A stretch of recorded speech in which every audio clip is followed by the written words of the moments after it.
This episode is made possible by our generous patrons. To learn more, visit patreon.com/ink2film. Welcome to the Ink to Film podcast, where we read the book And then see the movie. I'm James. And I'm Luke.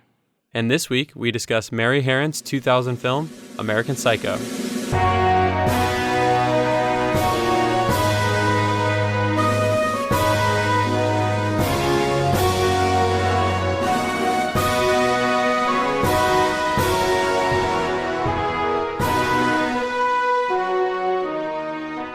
Hello, here we are at last, the movie episode of American Psycho.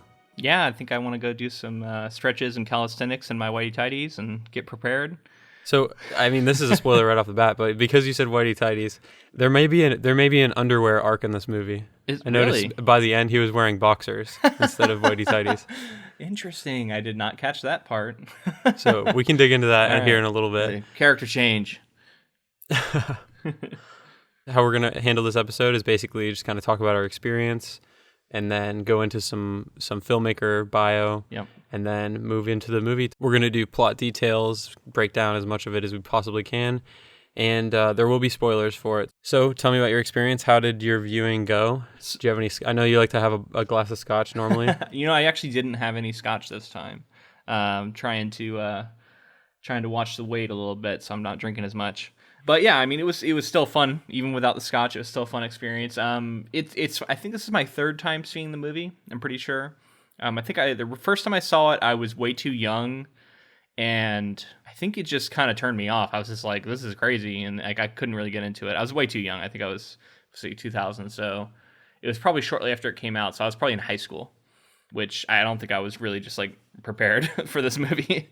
It's pretty heady if you really think about it. And then I saw it again probably 5 or 6 years ago, and I think I appreciated it a lot more. But this time, I think was definitely my best viewing. Having read the book really added something to it. I think a lot of the scenes that seemed almost extraneous the other times I watched it made a lot more sense. I understood why they were there. They were, reminded me of scenes in the book, which is always fun. That kind of stuff. I was really able to sink my teeth into the story more, I think, this time around. So really, like I said, this is my best viewing of it. I really enjoyed it. Nice. Yeah, I'm not exactly sure how many times I've seen this movie. I don't know. I would say probably 3 to 5, and I've caught pieces of it here and there if it was on some premium channel like HBO or something like that. And yeah, I agree. The first time I saw it, I definitely didn't get it. It just was over my head. I just didn't understand that there was something else being said other than the fact that this is a crazy movie. Well, I think that's understandable because that may be one of the flaws of this movie is that it kind of demands a second viewing once you kind of understand what's going on, right? So the first time you see it, you don't know that he's not just actually murdering these people and everything isn't, face value. Right. And that's basically what I took it at the first time I saw it. But yeah, I've, subsequent viewings, I've learned more and more. And this time I definitely got the most out of it. Like you said, reading the book, there were scenes where before I was like, what does this scene really mean to the movie? And then the book will give you more details into some of the scenes that the movie in the end has. But sometimes you're like, what is this really adding? So yeah, it was a good viewing. I had, I have a Philips Hue light behind my TV, and I made sure that I turned it to red before I started the movie. Appropriate. So, yeah. But I think we should move into talking about the filmmaker, if you're cool with that, because I think there's a lot of interesting stuff here. Yeah, I'm really interested. I know that famously made by a woman. I think the screenwriter was also a woman, or they co-screenwrote it. So a lot of people, when they hear that, I think are surprised, right? Because this movie on the surface does not seem like it was written and directed by women. Yeah, so Mary Harron is the director. She's a Canadian filmmaker and screenwriter. She's known for writing and directing several indie films. I Shot Andy Warhol is kind of her entrance into the indie scene, and then she was able to make American Psycho because of that. And then since then, she's done the Notorious Betty Page, which came out in 2005. I haven't seen that, but maybe I'll check it out here soon. Is that it? Just she's only done one movie since? She's worked in TV. She's done some stuff here and there. Okay. But not a lot. But sounds she hasn't. Yeah, I feel like she's tried to stay indie, and then she works with there were a couple shows like Oz, 6 Feet Under, The L Word, Big Love. She works a lot with HBO, I think. directing some of their content. So talking about her with American Psycho really quickly before we get into more of her bio, I think it's really cool that the producers apparently were pushing for a woman to direct, and whether it was because they wanted to take some of the heat off of the issues and they still wanted the movie to get made, because as we talked about in our book episode, there was a lot of controversy as the book came out, and a lot of boycotting and backlash. Famously, this movie had some protests that they had to navigate around and make it through. I mean, that makes sense. The book was protested so much. I can't imagine the movie get made without him. Yeah. So there was also a female screenwriter, Guinevere Turner, and together they wrote American Psycho. I think it was a great choice, whether it was their intention or not. But it's I think Ellis has come out and said that like having a female eye for this film and showing kind of the toxic masculinity that we talked about in the book episode, really showing it for what it is rather than a male potentially coming in and not nailing down kind of some of the things that go into that. Well, I noticed something we talk about a lot with movies is male gaze. And I felt like this movie actually had kind of the opposite, kind of had that female gaze. Like the camera was like lingering on Christian Bale, like exploring his physique and all that. So it seemed like they, which he would love because he's such a narcissist, right? So it really fits the movie. And then also I think that's a sign of maybe the woman director. Yeah. Or I don't know that it was necessarily female gaze, or if it was just her, like you said, like flipping it on its head, where it's like normally it would be, lingering on the females. So yeah, she was born in Ontario and grew up with a family that was entrenched in the world of film and theater. Her dad was a Canadian actor, comedian, and author, also a director. Her stepmother was an actor. Her stepfather was a novelist. Oh, wow. Her sister was an actor and producer. So everybody around her was involved in this field in some way. And they moved to England when she was like 13, and she ended up going to St. Anne's College in Oxford. And then she moved back to New York City and was part of the 1970s punk scene, which I thought was pretty interesting. Yeah. And she actually wrote for Punk magazine at one point. Wow. In New York. So she's kind of been all over the place and done a lot. Yeah. Especially for the fact that after she had been a writer and traveled all over the place, she became a filmmaker. So she's currently developing a film based on the book Please Kill Me. Have you ever heard of this book? Please Kill Me, no. Apparently it details the 1970s New York punk scene, of which she was a part of. So that would be right in her wheelhouse. Yeah. Did you find anything where she talked about like her experience making this movie or anything like that? I did find some of that stuff. Like I said before, there were protests during filming, and she was actually banned. There were women's rights groups who saw this film as misogynistic, and it's based on the book.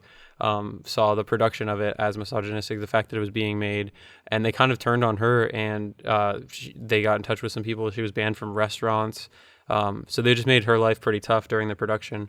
I listened to an interview before we started recording where she was with Ellis and Christian Bale being interviewed. I think it was like Charlie Rose, and I think Charlie Rose is a piece of shit, so fuck him just because his name's being brought up on the podcast. But all right, fair enough.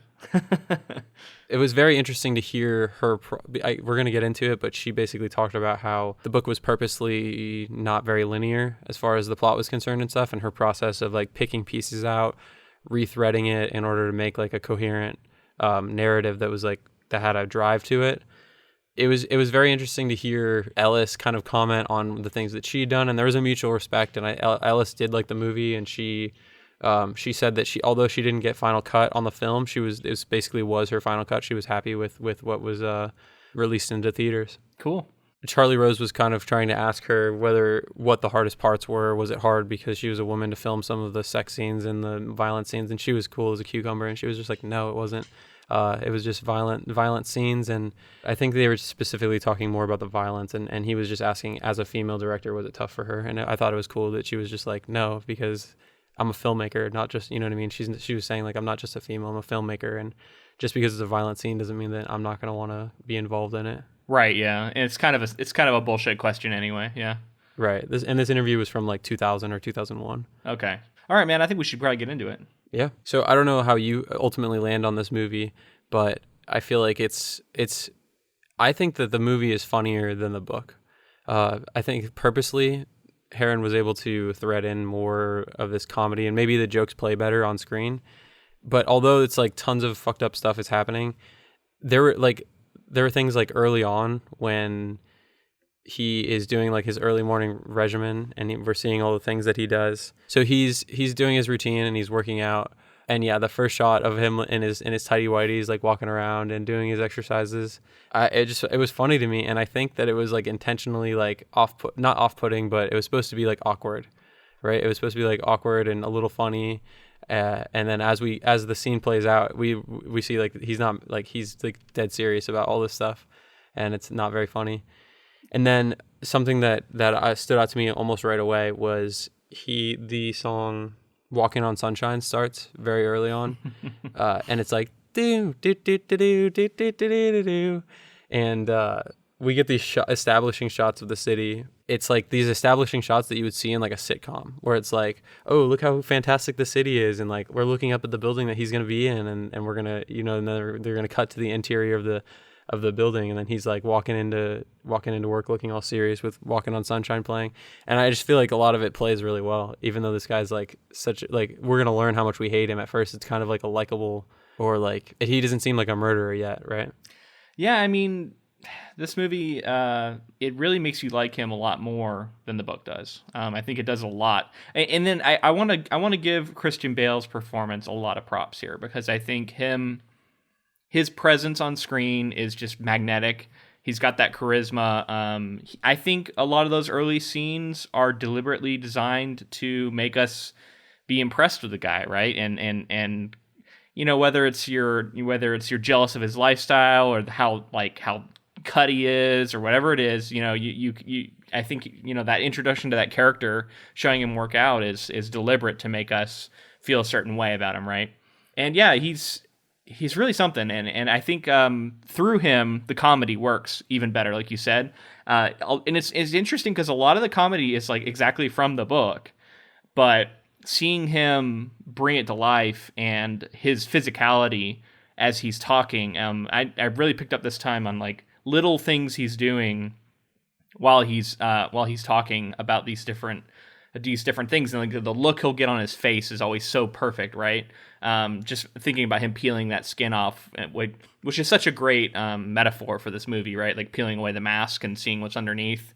Yeah, I don't know. It just, through him, like I said, like as a vehicle for the comedy and the dark comedy, it really shines. I love that scene where he's peeling it off and he's doing his like monologue and talking about how he's not a human and he's not really there as he's pulling off this facade, this mask. And yeah, I mean, it is voiceover, by the way, which I know is kind of controversial. Not controversial, but like some people look down on it, right? But we get a lot of voiceover in this movie, and for me, it wasn't a problem because I think we're so tied to his mind, right? Right. And we need to understand it to understand what's even happening on the screen. Yeah, I don't mind VO. I don't think that it's really seen as a crutch, unless it's used like if you like have the entire movie and it's about like an ensemble cast or something, and then at the end of the movie to wrap everything up you have like a monologue. That's lazy. But if you're setting up a character that is going insane, and we need to, other than just seeing the exterior, we need to see the interior, I don't look down on that at all. And I think like Scorsese uses a lot of that kind of stuff. So if he can do it, I don't see why not. I think as long as it's well executed. Yeah, I think it can be a crutch if it's used without a reason, right? Like if it's just, I'm worried people aren't going to understand this, so I'm going to include voiceover to make sure it's clear, rather than trying to figure out a way to demonstrate it, right, without the voiceover. That feels like a bad reason to do it. A good reason to do it is to share something about the character that is impossible to share otherwise and is crucial to the plot. So, yeah. I think in this case it works. Yeah.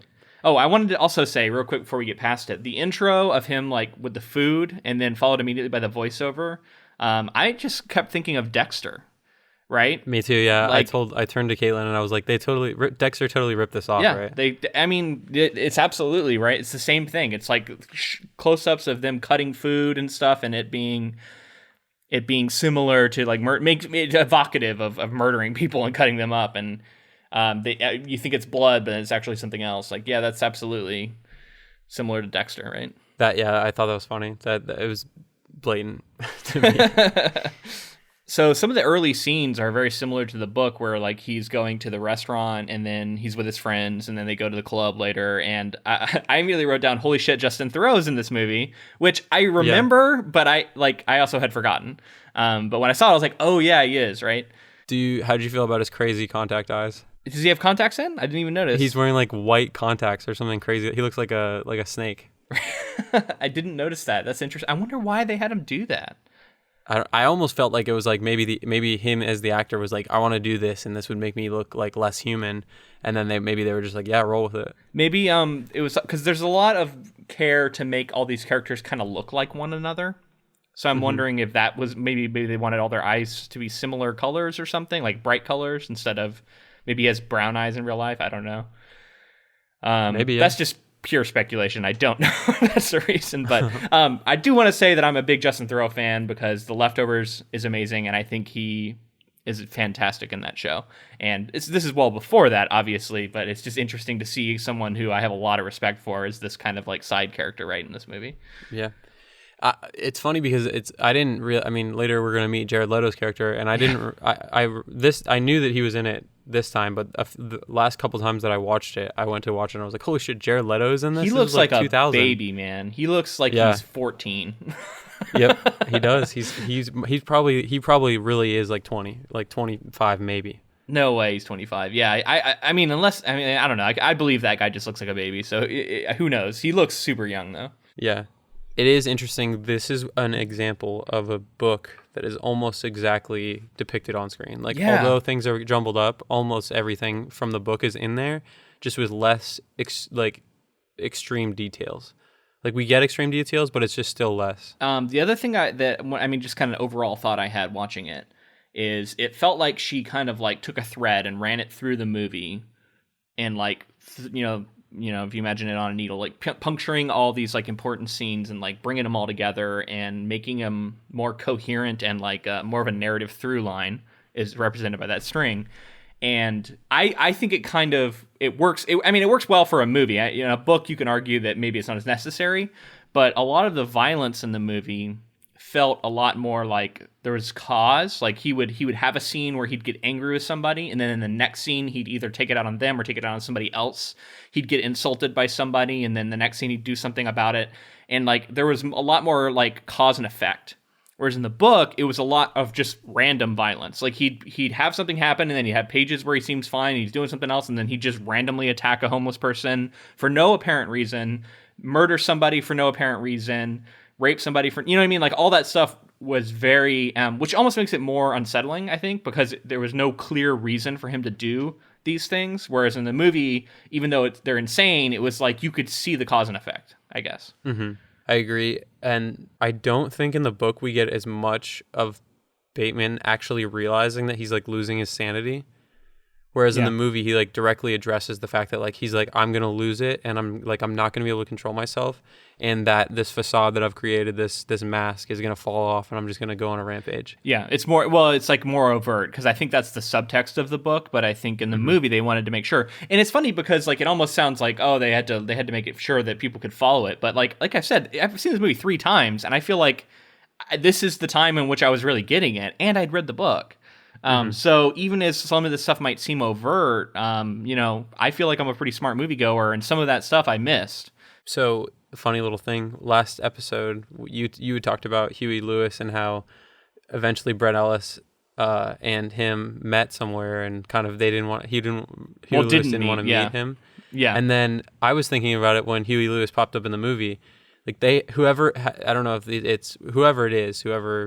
owns the rights to his music had to sign off on it being in the film. So maybe they bridged, like there was a relationship bridge or something. There must be, because I guess you didn't see it. I posted a video to Ink to Film that's Huey Lewis and Weird Al, and they literally reenact the Jared Leto Christian Bale scene from American Psycho, and Huey Lewis is talking about the movie American Psycho. You got to go watch it after this. It's really funny. Oh my god, that is great. Yeah, and he's like, I think the movie maybe made him come around. I don't know what time that story took place. Like, was it before the movie, but after the book? Because there was almost 10 years. So maybe over in the fullness of time, he came around and now supports it. Because it seems like it. Because I don't know why else he'd do it. It was for Funny or Die too, so it was pretty well done awesome. video. That's really funny. It's Weird Al is the guy in the chair, and Huey Lewis is talking about American Psycho, and like like, walking how much around he- and like doing little moves and stuff. Nice. Speaking of that, all of that was like the Bale. I wanted to just like jump on the fact that you said that Bale's portrayal is really sells this movie. Like he really went for it. Like he was like, I guess this is a good point to talk about the fact that Oliver Stone and Leonardo DiCaprio. Oliver Stone was supposed to direct, and Leonardo DiCaprio was supposed to be Patrick Bateman. I heard Leonardo you did hear DiCaprio this? thing. Yeah. So- I mean, I don't know a lot about it, but I heard that he was at some point connected to it. So apparently, Harron and Bale were already connected to it, and then Oliver Stone and DiCaprio were bigger names. So they at one point slid in to potentially be taking over and making the film, and then I guess eventually they fell out of it. And I read up on a bunch of stuff about this, and apparently Christian Bale was so confident in the fact that Leonardo DiCaprio was going to turn down the role that he turned down every other offer that he had for like 9 months or something like that, and he was just like working out like a madman, like getting ready for this role whenever it would come around. And I mean, he was right, and could you see an Oliver Stone and then Leonardo DiCaprio? Like, can you visualize this? Do you think that still would have been an all right movie? It would have been a very different movie. And DiCaprio is a great example for me. I always trot him out as my example of like making decisions too quickly about actors, and how I try not to do that anymore, because that was one where I got burned.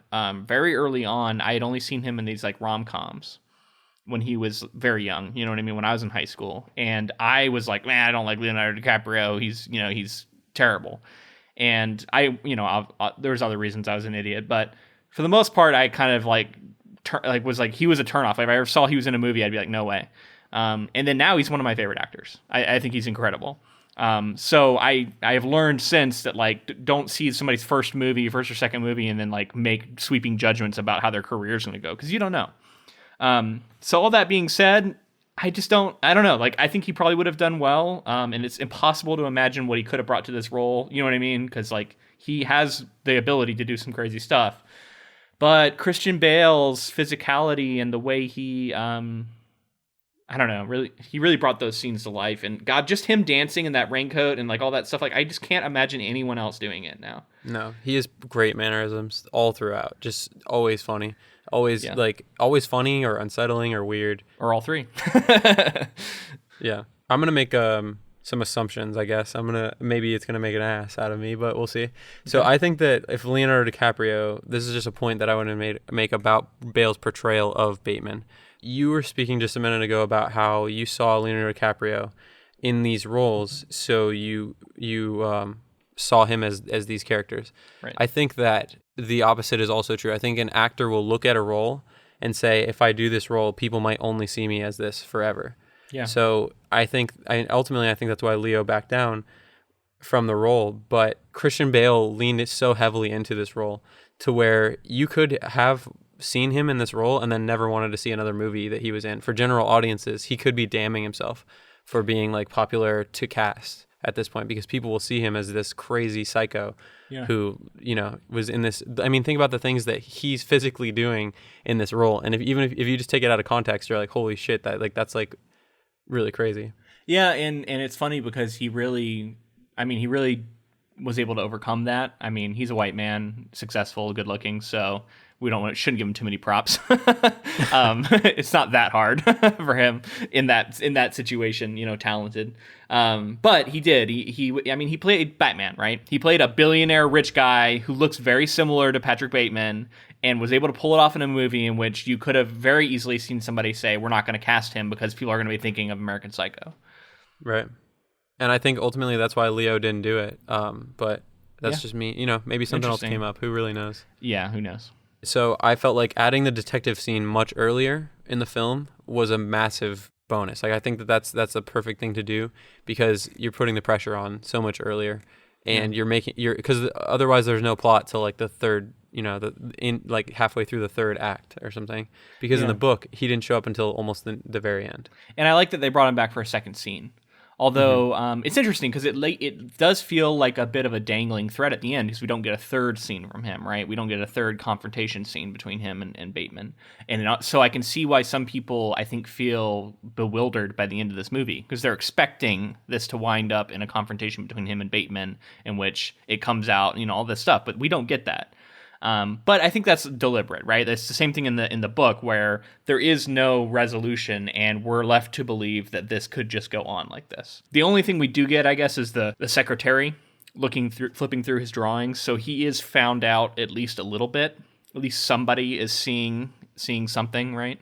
Yeah. Without that scene, you take that scene. I think that was the most hand-holding part of this. If you take that scene out and he's not discovered in any way, the viewership is like, at that point we know that it's manifesting in some way, like whether he's just drawing, we're jumping way ahead, but whether he's just drawing the murders in his book or it's actually happening, you're almost giving the audience like an out rather than leaving it. I just felt like that scene, take that scene out, and I think it's a little more powerful, and then you would watch it even more, and I think there would be even more conversation about what went on. Because we're still left to think, like, did he do it? Didn't he do it? Yeah. But with that, there's a physical representation of the fact that, like, even if he didn't do it, he's thinking about it. Right. Yeah. I mean, it definitely, like, really puts the thumb on the scale of this all being imaginary, right? Like, the movie seems to heavily imply that it is. Right. Whereas in the book, it felt more ambiguous, arguably, I guess. I saw in the same interview with Charlie Rose, she said that she never wanted it to feel, well, I guess specifically she was addressing the fact that some people had said that they felt like the whole thing was a dream. Yeah. She's like, that definitely wasn't my intention. So right. I don't know if that was her also saying that her intention wasn't to say whether he did or didn't do it. I think she kind of said, I wanted it to be as ambiguous as it was in the book, but ultimately she felt that the movie wasn't quite as ambiguous, which I agree with. I agree with that as well. And yeah, I guess that'll fall down to you. Like, if you're the kind of person, and I can totally get this, who hates the idea that you've been lied to by a movie, right? Like, I can see people turning on this film for that reason, and I can't really fault you for it, because I do feel like at the end you're led to imply that even if some of this stuff did happen, that what you saw on screen was not an accurate representation of reality. And I can definitely see that being frustrating to people. But it's still, I think, and counter argument is I think it's very carefully done, and I think there are signs. And I think the way that things are unbelievable really plays into it, because that's something that's not in the book. We could talk about in the book. The murder scenes are hyper real, like hyper realistic, right? And nothing in there like breaks physics or breaks the laws of reality. And so we're faced with, like, when you read those, you don't have that out. Whereas in the movie, I think the clear example is him dropping the chainsaw down a flight of stairs and having it impale the girl. Like, it's so unrealistic. Like, it would never happen. Right. And when you see that, you're like, what? And then, yeah, her pounding on doors and screaming and him running through the halls naked and covered in blood. And the idea that no one would notice and he wouldn't get caught. Like, these things keep happening, and so that really, shows you that makes you doubt what you're seeing from the get-go. Whereas in the book, I don't know that you have that. Like, you're just like, oh my God, I can't believe what I'm reading right now. Yeah. The only time was the shift in perspective, right? And in point of view in the book, where we addressed it in our movie coverage or in our book coverage. Yeah, and then the proof that he gets later at the end, right? Where like the apartment's been covered up, it seems like, and cleaned, or it just never happened. And then him having the confrontation with the lawyer. So yeah, we get examples of it not being true, but like when we're reading it in the moment, maybe people have read it more closely than I did and found some stuff, but I don't remember any indicators to tell me that what I was reading isn't necessarily 100% true. So before we get away from it, I wanted to talk about the business card scene. I was just about to go back to it. Let's do it. Business card scene is so good. I loved it in the book, and I think it's even better in the movie because you get the sound effects. Like, they're almost cheesy, but it's so perfect. Like when they whip it like whoosh, and like you can hear it like I don't know, they do the really like dramatic music, right? Or not music, sound effects as they're moving them around.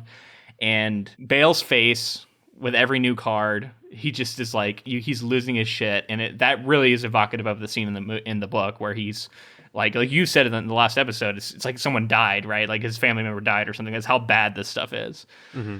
And yeah, the guy, we're gonna keep praising him.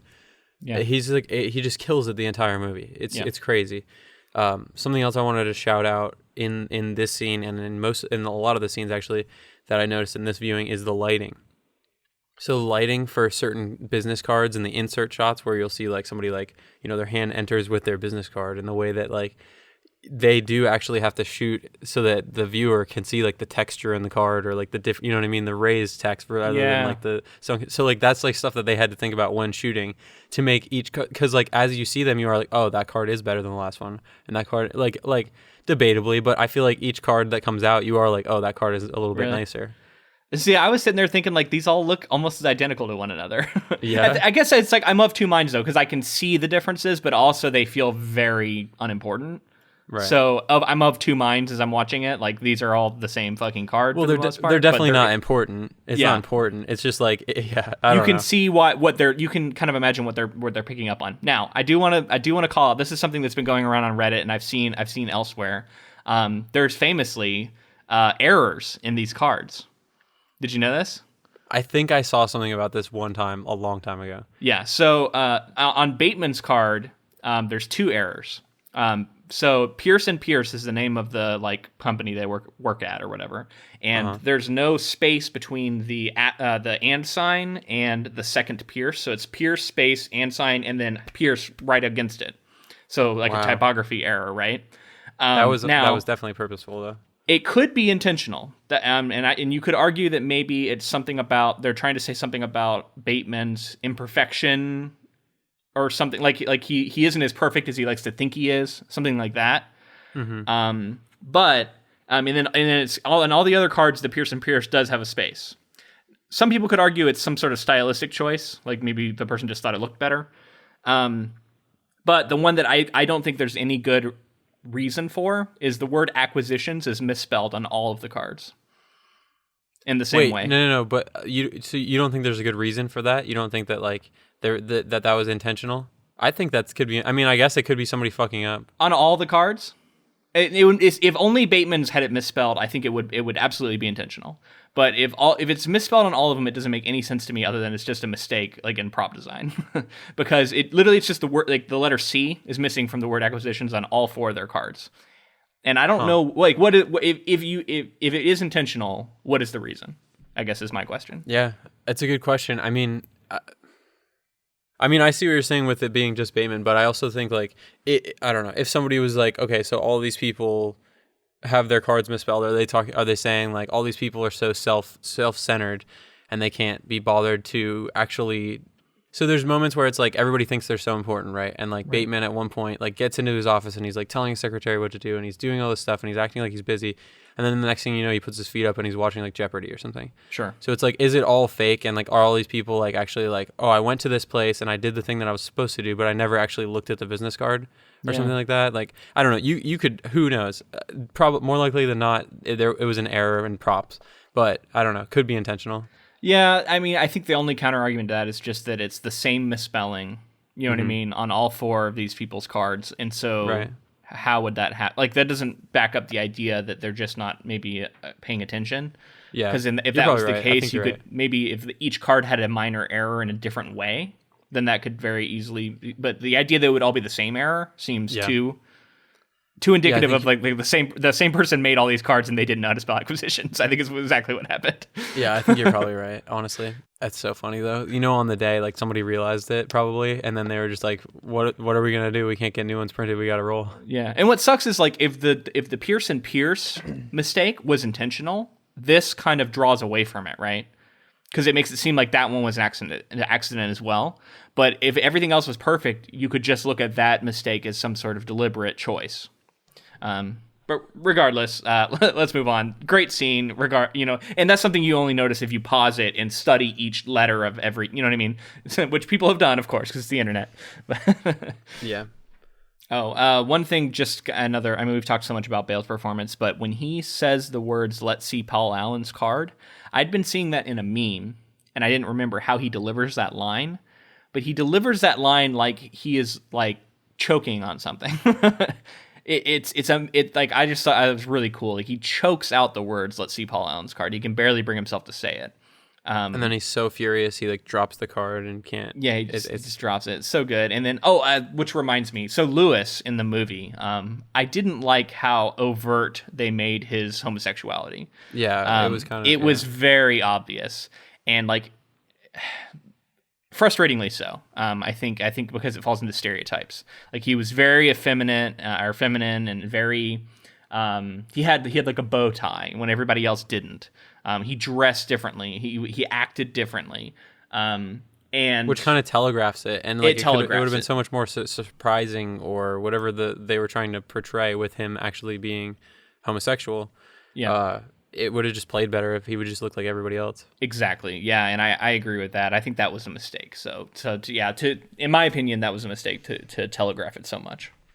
Oh, I did. So right after this, we get him murdering the homeless guy, and he stomps on the dog. And I just want to say, I turned to my dog when we were watching that scene, and I said, "I'm sorry you had to see that." Was there a face given? Well, she was laying next to me, kind of looking at the screen when it happened, which made me say it, because like I noticed she was kind of watching the screen, and then like that scene happened, and I was like, "Oh, sorry you had to see that." No, they didn't actually show anything, but you hear the yelping and stuff. So right. Was anybody else in the room? No, it was just me and her, and I'm sure the dog was very sad. So I apologize to her. Yeah, which I should point out, like as a dog lover, yes, the dog scenes in both the movie and the book are probably the hardest to watch, and the movie is like next to nothing. But for me personally, it's just that's my spot where it really gets me. And the book, like in the book, there's some crazy shit that happens, but him stomping on the dog in the book is like. It just reminds me of there's a scene in It that we covered in one of our early episodes, right? I think episode 4 or something, that deals with one of the characters murdering a bunch of animals, and some of them dogs and cats and stuff. And it's just that stuff's so hard for me and affecting. So like that's when I think about and honestly, like it's almost a trigger for me to where I almost can't watch stuff like that. But I would say not quite. So like that's one of the things that I get when people talk about how there can be triggering things in art that you just can't handle. Because like violence against dogs is something that is almost that for me. Yeah, it's tough. So the scene where he murders Paul Allen, I wanted to give props because there's something that I think is pretty different than the book. In that Mary Harron takes the scene, like the chapters where he's just giving these like music reviews, right? And instead of doing that, Bale delivers them to characters while he's menacing them and while we know he's about to kill them. And so she creates this like tension between what we know is about to happen and what the characters don't know is about to happen, and then fills it with him listing off an inane review of music. And to me, that makes those scenes work just so much better, honestly, in the movie. I agree. It's not to say they didn't work at all in the book. They just work in a very different way. In the movie, the idea of that he's going to sit there and tell this guy all about Huey Lewis and then like dancing around and acting all friendly while he's also getting a raincoat on, there's newspaper on the ground, he's getting an axe, and he's doing all this while he's talking and just like dazzling the guy with his charisma. It's just so good. And like... I also just love how Paul Allen at no point knows who he is. Like he's completely mistaken him for this other guy, which, like I said, that's a clear cause and effect. Like the slight of him not knowing who he is so insulting to Bateman that's why he kills Paul Allen. And he's also on the other account that he's really interested in. Like he really wants that other account. It's so prestigious. The music thing where he's giving the reviews while he's like dancing around, it also makes him all the more, he's more of a psycho from it, right? Like yes, it makes him so much more like, rather than just talking about it, he feels like he has to like, because it's like inner monologue stuff that we're getting in the book, and then here it's like he's like, you need to know my opinion on this, you need to hear it even though you're about to die. Yeah. Well, and it's very performative, and I guess if you look at like a meta level, it really ties into the idea of this all being like a fantasy. Because if you're having a fantasy about killing somebody, it's like not just killing them, it's also like lording over them your knowledge and just like wowing them with your, how well you know music before you kill them. Like I don't know, it just, you can see it all being part of the fantasy too. Mm-hmm. So it works on that level as well. Man, and Bale just dominates those scenes, and his presence it's just something to behold. So speaking of Christian Bale's kind of mannerisms and like his presence, And this is a post that I found on Reddit on r/today I learned by user Stone77. Harron was quoted as saying, "We talked about how Martian like Patrick Bateman was, how he was looking at the world like somebody from another planet, watching what people did and trying to work out the right way to behave. And then one day he called me, and he had been watching Tom Cruise on David Letterman, and he just had this very intense friendliness with nothing behind the eyes, and he was really taken with his this energy." So like apparently Christian Bale based his performance off of Tom Cruise, which ties back into the book where Bateman meets Cruise. That's funny. Yeah, and I love the idea of him acting like a Martian. I actually wrote down something exactly to that effect. There's the second scene with the detective. He watches him put salt on his food, and then he like reaches over and grabs the salt like his arm doesn't even know what it's doing, and he like kind of knocks it around, and then he takes it and he just like dumps half the salt shaker on his food, and just like tosses it aside, and it's so weird. And like the whole time he's maintaining eye contact with him. And so like on first blush, it's just him trying to be nonchalant and failing. But the other thing that's funny about it is the idea that they're at like a terrible restaurant, and he doesn't know how to eat at a bad restaurant, at like an average restaurant. And like he sees this as like, oh, I have to put salt on, I guess I'll do that. And I'm so unfamiliar with the concept of putting salt on a meal, I'm just gonna dump it. Like I don't know. It's really like low key hilarious. I like that. Yeah, I kind of thought of it more as like he was so scared that this guy had details on all the things that he had done that he was just like not able to pay attention. But I think I like yours more. I like that. Well, I think it's both, but like that gives me, that fuels my argument, right? Where he's talking about Bale acting like a Martian, because that was totally the vibe I was getting from him, is he just didn't know how to behave in that place. Yeah.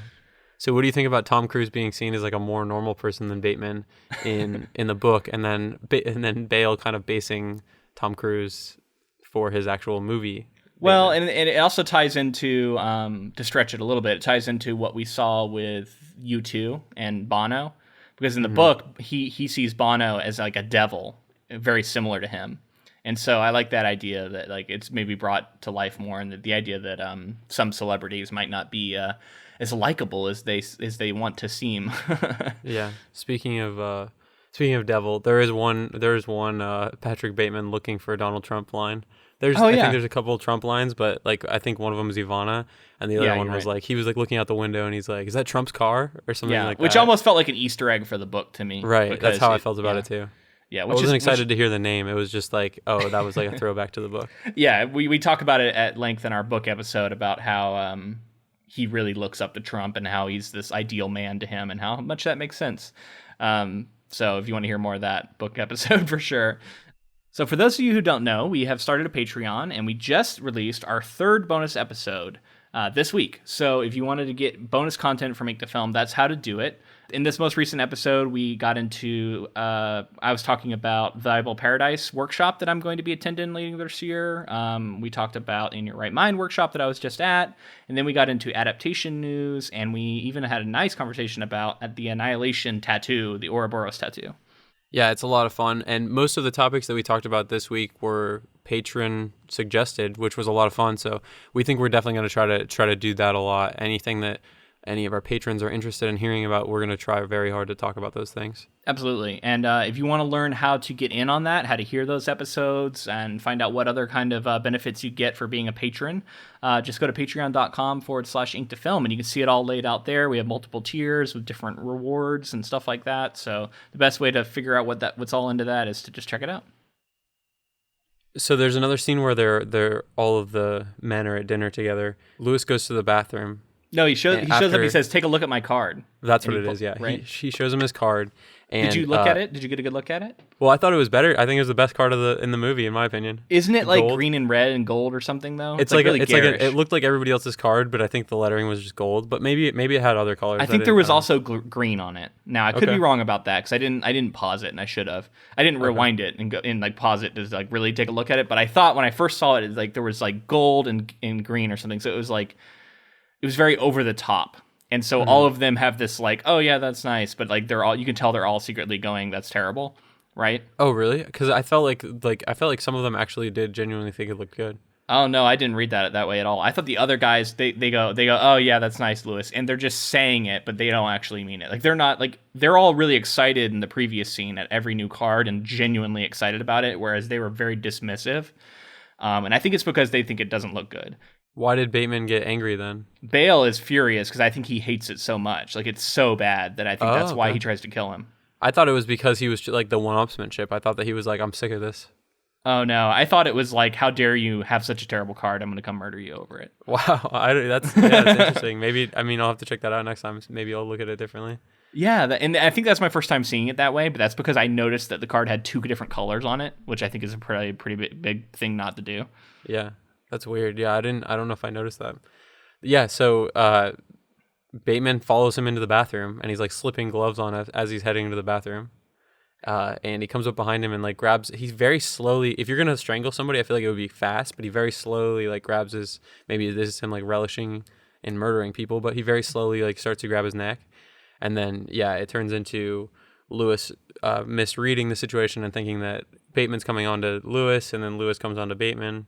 Yeah, I noticed that. So he does it when he's at the urinal, and he just like turns around and starts like talking to him, and the whole time I was just thinking like his dick's out. Like it's he didn't button up his pants up. I don't think he does, because he just spins around and he has this whole thing about like, oh, finally, you know, like, I've been waiting for you to come on to me, like all this stuff, and like the whole time I think his dick's just hanging out.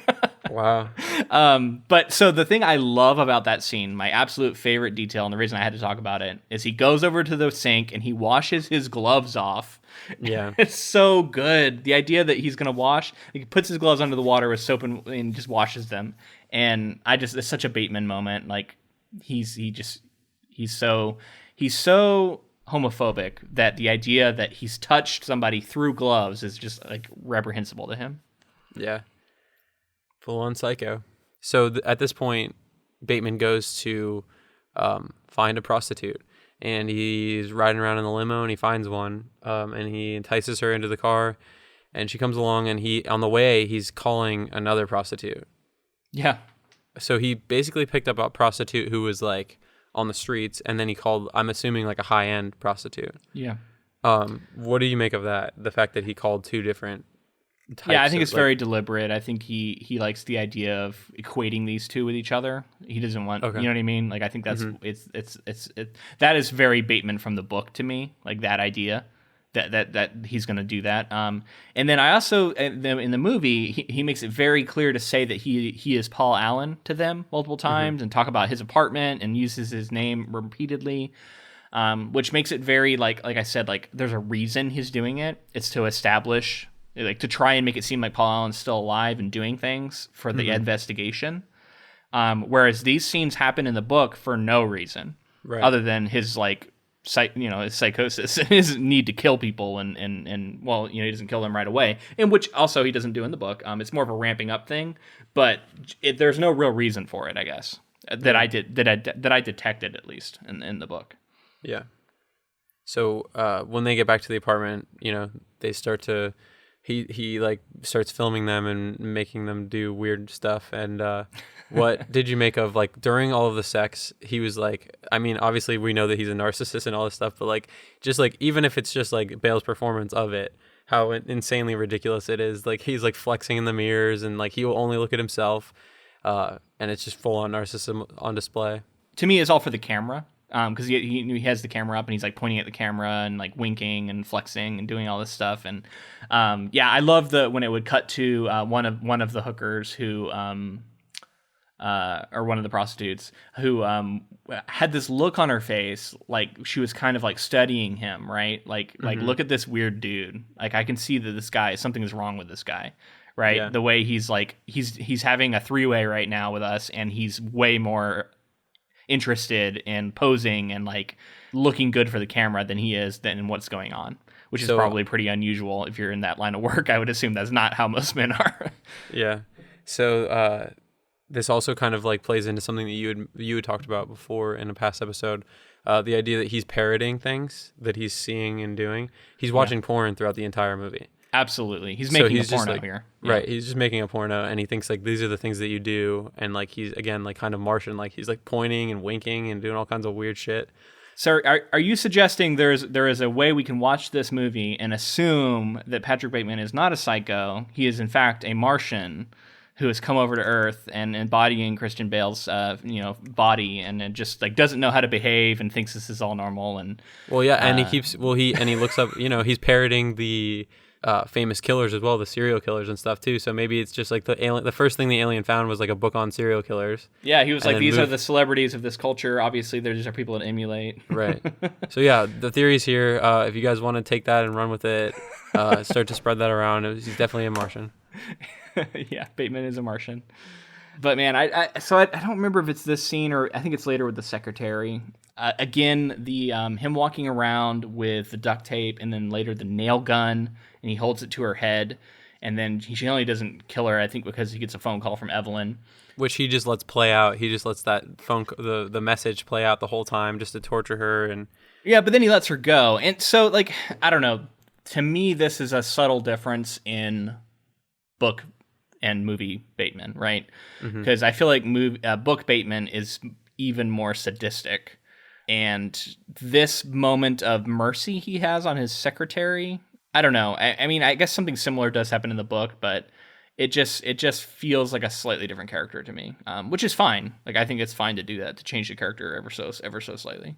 I feel like even though later he has a phone call to his lawyer and he kind of Easter eggs some of the other kills that he does in the book. Yeah.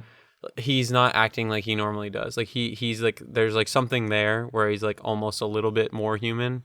But in the end, like his inhumanness overcomes that, and he ultimately is just like, "You're lucky." Basically, he just like lets her leave, and it's like a moment of like somewhat, I guess, like weird compassion that he doesn't murder her right there. And you could argue that it might be that she's useful to him as a secretary. He likes having her as a secretary, so he doesn't kill her for that reason, which is backed up by her reminding him of a lunch date that he had forgotten about before she leaves. Yeah. But I don't know. I think it is interesting to try and figure out why he doesn't do it there. And like I said, to me, it seems to say that he isn't quite as far gone as we see the book Bateman is, who is completely fine with sadistically murdering everybody and in the cruelest and most painful and terrible, torturous ways possible. And I mean, that's backed up by the fact that in the movie, it seems like Bateman also has like at least some sort of like self-preservation instinct where he's trying to get the detective to go search down different avenues.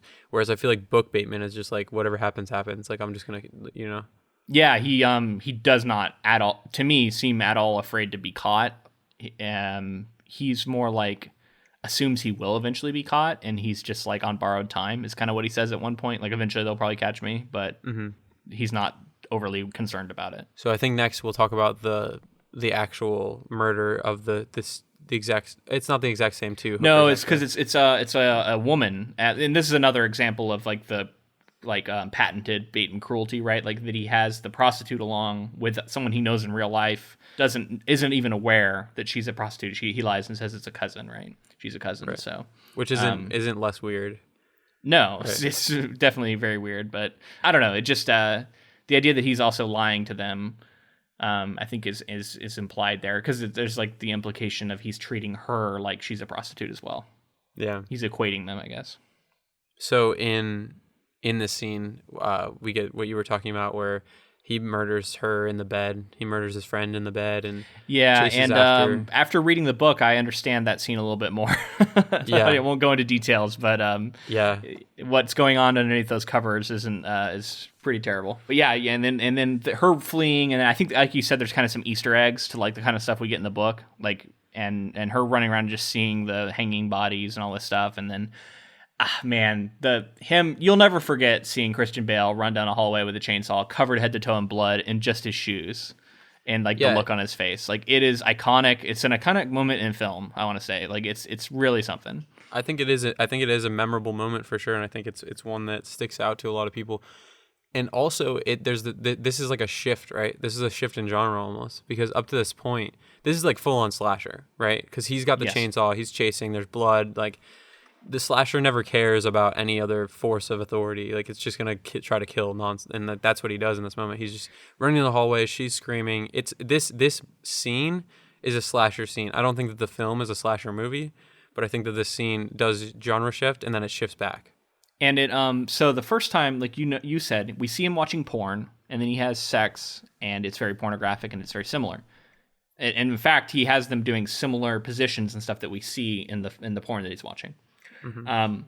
He is also later watching Texas Chainsaw Massacre, Exactly. And we had a screaming girl, and we get the psycho, running around with a chainsaw over his head. And then later we get exactly that too. So these are both set up, I think, narratively to be scenes from earlier parts of the movie that then pay off later, right? Like it's crafted in such a way, and I like that. I think it gives some nice pattern establishing things, which we also got in the book, but in a different way. So the next scene, he tries to break up with Evelyn and is really upset by the fact that she's making a scene.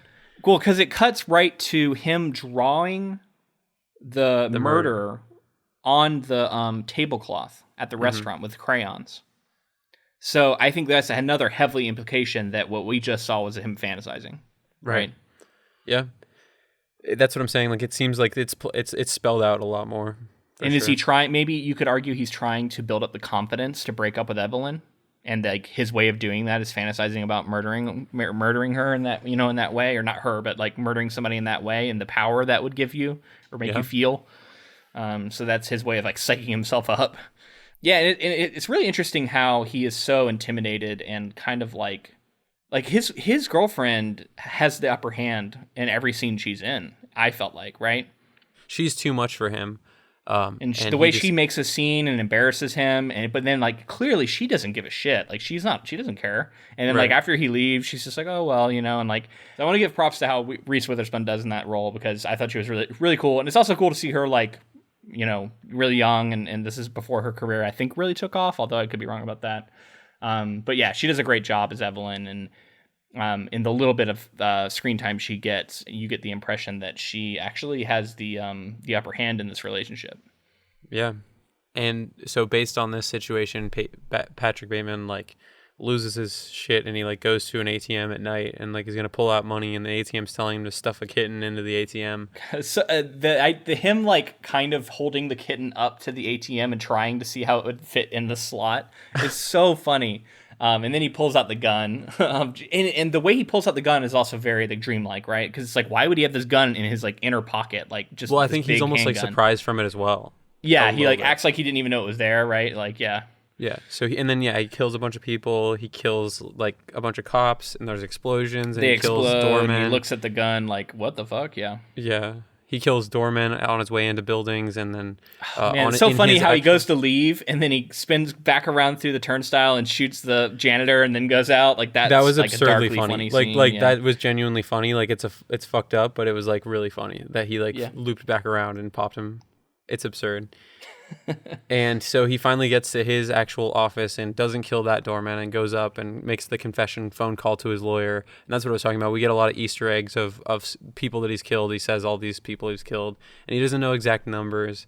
And then we know later that this is him leaving a message, and then his lawyer will see this as a joke. Yeah. Once he meets up with him. But basically soon after this, he makes a phone call to his assistant, and he's like freaking out, and she can't calm him down, and he's just like lost it. He's over the deep end. And there's this moment where they hang up, and it lingers on her, and she looks into the camera. Do you remember this? No.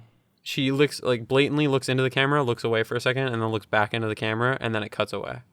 So what was the implication of that? That's what I was going to ask you. Like, what do you think that could mean? Was that like a nod to the audience? Like, look how crazy this has gotten. And like, is this real? Is it like a head nodding moment, or was it, I don't know. I guess if you didn't see it, you might not be able to parse that out. I think I took it to be more just her kind of like looking in thought, but I guess I didn't notice that it was right at the camera.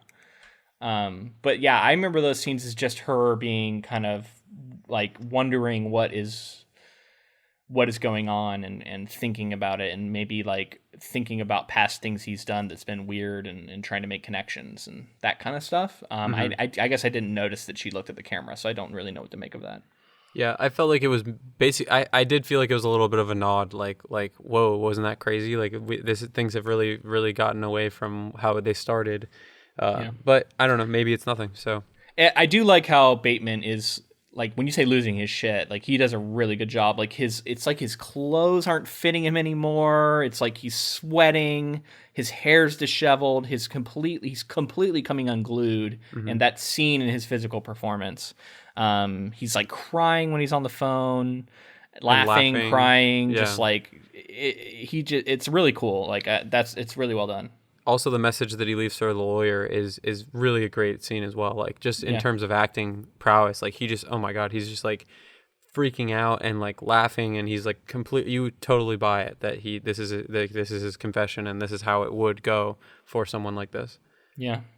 So basically this is kind of the end here. Bateman goes to the restaurant, and kind of at the same time his assistant is finding all of the drawings in the notebooks in his drawers and stuff. And he shows up at the restaurant and everything's fairly normal. He shows up and he's all sweating and freaking out, and everybody's like, "You're all right?" And he's like, but he's put himself together a little bit. Yeah. And like as much as he can, because he knows he can't be like totally unhinged. I do like how he says he's very adamant. He's like, "I'm not going anywhere without a reservation." Did you? Well, I took that to be like he was the detective, right? Like so that he would have an alibi of where he was. Oh, I didn't even think about that. To me, it was just him falling back into his old ways. Like that was something he knows he's supposed to say in that moment, even though he like doesn't care. Like to me, that seems like the furthest thing from his mind, but he knows that that's expected of him. Mm-hmm. That's the way I read it, but I could see that. Yeah, like if he's more concerned about alibis and stuff. Although at this point he thinks he's caught, right? Like he goes and talks to his. Although I guess he goes to talk to his lawyer to maybe try and smooth things over. It's like his original reason for going to talk to the lawyer. But then the lawyer famously thinks he's somebody else, thinks it's all a joke, and then he comes around and instead he feels like he's trying to convince him that it's true. And yeah, I don't know, that's a really cool scene. But one of the things that made me, so the lawyer says he had dinner with Paul Allen twice when he was in London, and I remembered this time I picked up on the fact that the detective, the first time he's talking about it, says there was a case of mistaken identity where somebody claimed to have seen Paul Allen and had lunch with him, but then it ended up being somebody else named blah, blah, blah, and they gave a name. So I feel like they are threading the possibility that this is actually just the lawyer having a case of mistaken identity, where he thought he had lunch with Paul Allen twice, but it was actually somebody else. I like that, yeah. But the idea, and I mean, like, where he also doesn't even recognize Bateman. He thinks he's somebody else. So I feel like there's a lot of ways you could read this as mistaken identity. And maybe Bateman really did kill Paul Allen, and he's just kind of being driven insane by the social circles he runs in, where everybody's so interchangeable, and that's kind of coming back to bite him. And so that lack of identity is like maddening, I guess. That's an alternative reading. I don't know if I necessarily subscribe to it, but I kind of picked up on it this time. Yeah, because I like the idea that it is ambiguous, and I like that's what Harron was going for, and she kind of threaded that back in at the end to where it is kind of both, which is good.